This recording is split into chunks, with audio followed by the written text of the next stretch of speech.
Bună, Taur! Bine ai venit și mă bucur să te am aici alături de mine.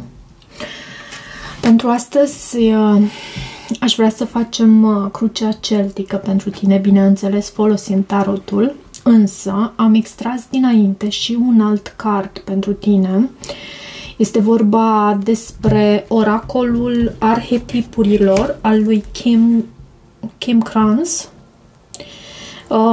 Și pentru că, bineînțeles, la tine a venit inelul și despre inel știm câteva lucruri, nu?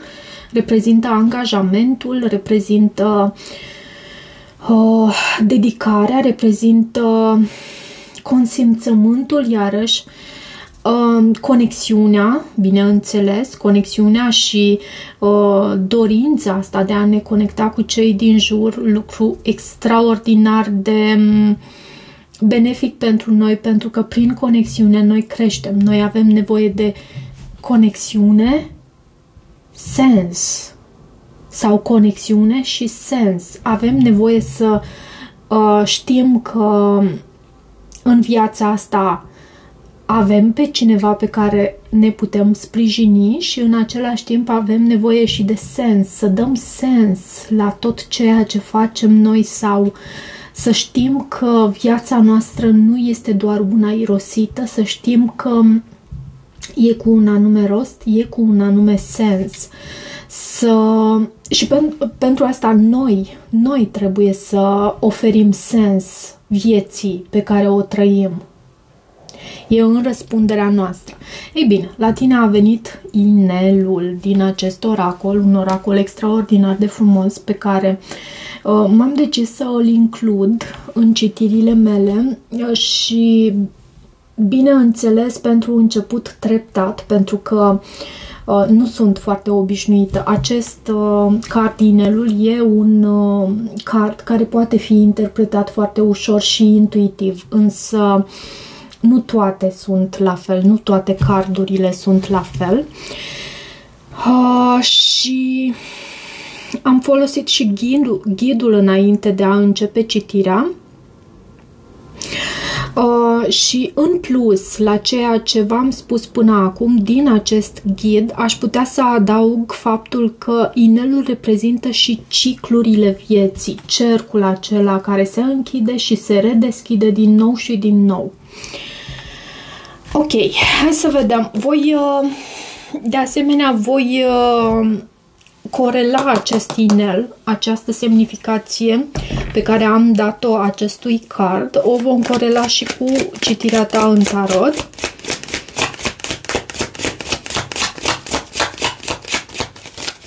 Și hai să vedem ce are tarotul să spună pentru tine, pentru Taur.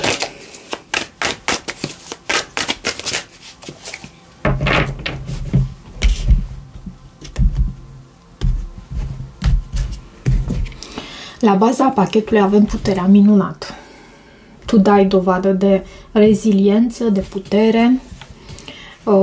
Da, reziliență văd aici cu 7 de bâte și cartea Faetonul poate ai de a face cu un leu, rac sau o persoană la cuspida dintre rac și leu.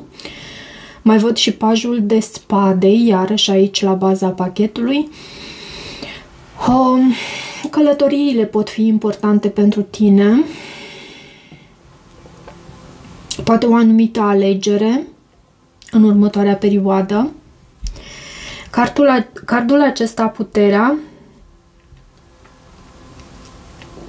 dă dovadă, arată faptul că tu dai dovadă de foarte multă compasiune. Hai să vedem. 2 de bâte, 4 de cupe, 2 de cupe, 5 de spade, minunat. 7 de cupe. Spuneam minunat pentru că lași acea energie în trecut, acel 5 de spade. Regele de monede este în viitorul apropiat. Pajul de monede, îndrăgostiții, ok, și avem acest angajament, această atracție puternică. Poate ai de a face cu un Gemeni, văd și Leu aici, un alt semn de pământ, iarăși poate fi. Și în rezultatul final avem și zodia Pești reprezentată prin acest card Spânzuratul. De asemenea, vreau să extrag pentru tine și un card pentru planul financiar, deși pot să reiasă informații și din această citire despre acest plan. Avem pajul de bâte. În planul financiar, ok, hai să vedem acum. 2 de bâte și vezi tu, avem 2-2 aici, atât în situația de față cât și în subconștient. E vorba despre iubire sau despre o situație în care tu ești dedicat cuiva anume. Doiul de bâte anunță faptul că trebuie să faci o anumită alegere aici. Poate că acest conflict care a tot persistat în trecutul vostru te-a pus la o răscruce de drumuri și, da, văd roata norocului, nevoia de a schimba ceva anume. Nevoia de a schimba ceva anume. Pentru că ați trecut prin multe, aș putea să spun, în acest angajament serios. Pentru că, repet, pentru tine, cu acest inel încă de la început de citire și cu cardul îndrăgostiții în energia care vine din exterior, cred că este vorba despre o etalare foarte mult și pe relații aici. Totuși, 4 de cupe este în provocare. Cineva nu este deschis, cineva respinge. Și nu știu dacă ești tu sau cealaltă persoană. Deci acest 3 de spade și lucrul acesta rănește enorm. Poate ai de a face cu un semn de aer, văd aici Gemeni, Balanță, Vărsător, dar acest semn de aer nu își dă voie să intre în spațiul inimii. Există sentimentul acela de sfâșiere sufletească, de acel sentiment sau acel moment în care îți dai seama că inima îți este ruptă în bucăți și suferi cu adevărat aici. Posibil să fii tu această persoană. Și această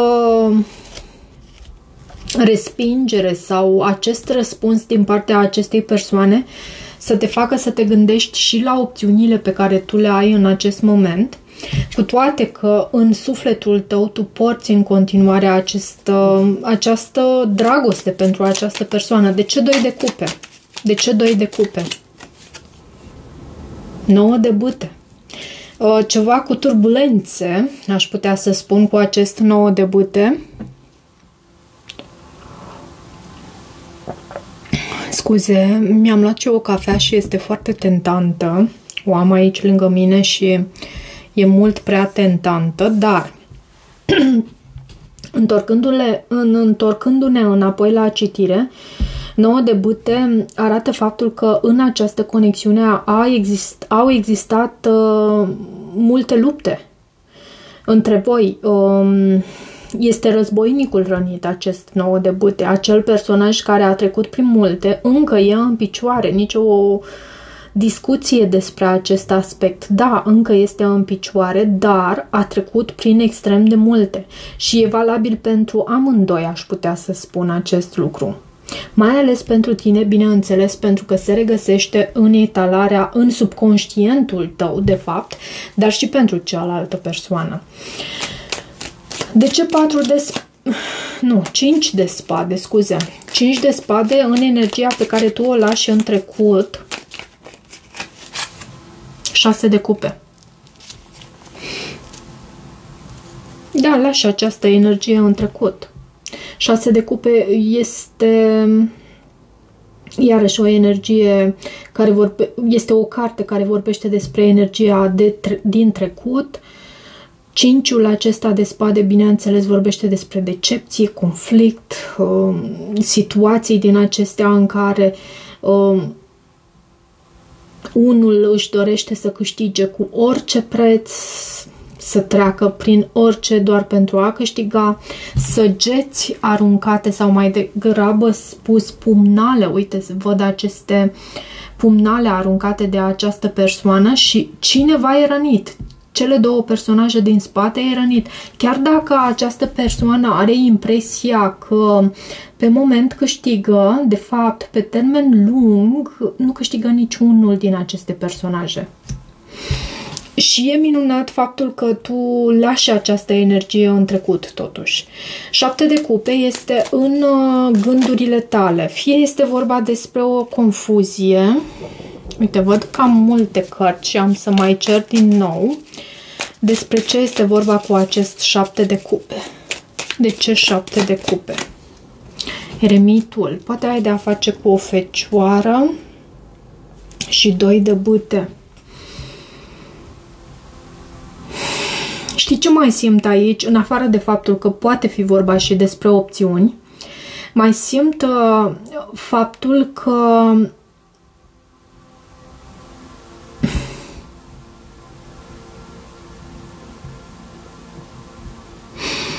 această, nu știu dacă a fost respingere din partea celeilalte persoane, dar e ceva copleșitor aici.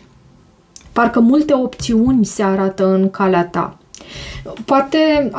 Poate tu ai respins această persoană și știi cum se spune, că atunci când reușești să curăți, să scoți ceva din viața ta, automat vine altceva în locul acela.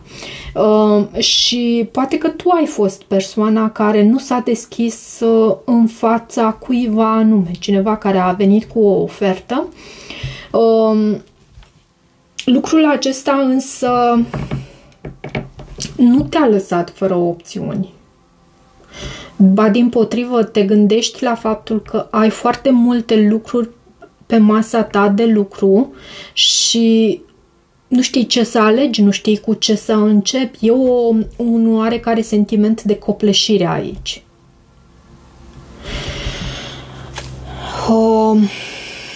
De ce regele de monede? De ce acest rege de monede te poate reprezenta chiar pe tine în viitorul apropiat, foarte stabil, îți regăsești stabilitatea și văd că de aici energiile sunt altfel. De ce regele de monede? 2 de bâte te reprezintă pe tine și a ieșit și aici. Și regele de cupe.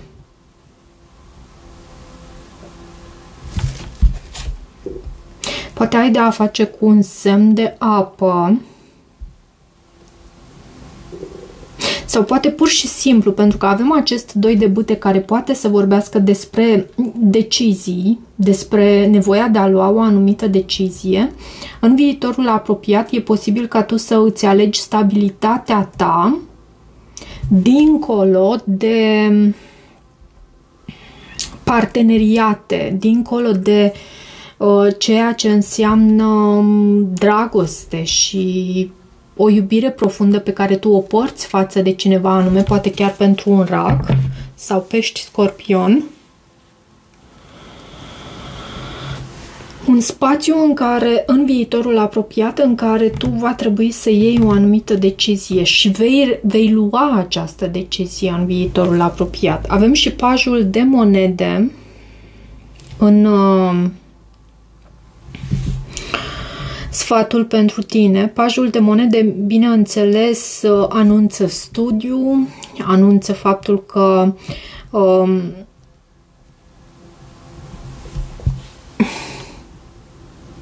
ești foarte determinat sau determinată, poate să anunțe o nouă oportunitate în viața ta. Pajul acesta de monede prețuiește această oportunitate care îi se arată.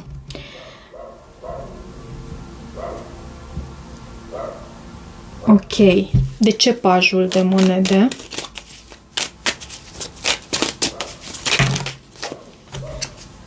Șapte de monede. Vorbește și despre a investi.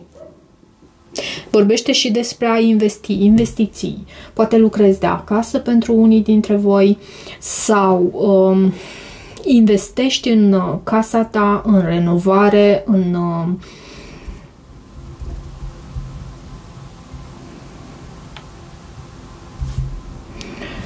într-un nou design pentru casa ta și reamenajare, dacă aș putea să spun așa. Da. De ce îndrăgostiții? De ce acest card îndrăgostiții în energia care vine din exterior? Am vorbit puțin la început și am spus că există o atracție foarte puternică, posibilitatea de intimitate. Poate ai de a face cu un gemeni iarăși și 3 de monede, colaborare, lucru în echipă, văd și un semn de foc, intensitate, intimitate, atracție între tine și această persoană. Poate este vorba despre un leu, un berbec, un săgetător, dar e o persoană care poate o cunoști de la muncă, iarăși, și e o persoană care te prețuiește foarte mult în această perioadă. E foarte mult atrasă de tine această persoană. N-aș putea să spun că e doar de partea sa, dar la tine văd într-adevăr faptul că ești foarte mult alegi, începând cu viitorul apropiat, să te preocupi mai mult de stabilitatea ta, de finanțele tale, poate chiar de casa ta. Am văzut acel 4 de bâte anterior. Hai să vedem de ce acest soare, de ce cardul soarele, care îmbunează toate energiile din preajma sa și este în frica sau speranța ta. Aduce adevăr, lumină, entuziasm, bucurie. Poate ai de a face cu un pești sau un semn de foc, leu în mod specific. E o perioadă în speranța ta, aș putea să spun, în care nu știu, îmi dă și sentimentul că acest soare poate să vorbească și despre o persoană pe care ai cunoscut-o în sezonul leului și poate cu această energie vrei să lucrezi, te gândești foarte mult la această persoană pe care ai cunoscut-o recent. Există flirt sau asta speri, mai degrabă spus, asta îți dorești, te gândești foarte mult la lucrul acesta. De ce acest card, scuze, de ce acest card spânzuratul în rezultatul posibil obținut? Împărăteasa. Ce e aici? Și 5 de cupe. Dar la tine tu poate ai cunoscut recent o anumită persoană. Nu mi-a apărut asul de cupe și alte cărți care să arate că este vorba despre o nouă persoană, în afară de faptul că tu aici te gândești foarte mult la ceva anume, ceva care te-a făcut să te face să te simți copleșit, ai anumite alegeri de făcut. Taurul are anumite alegeri de făcut aici. Și aici, pe viitorul apropiat, văd că vei lua decizia potrivită pentru tine.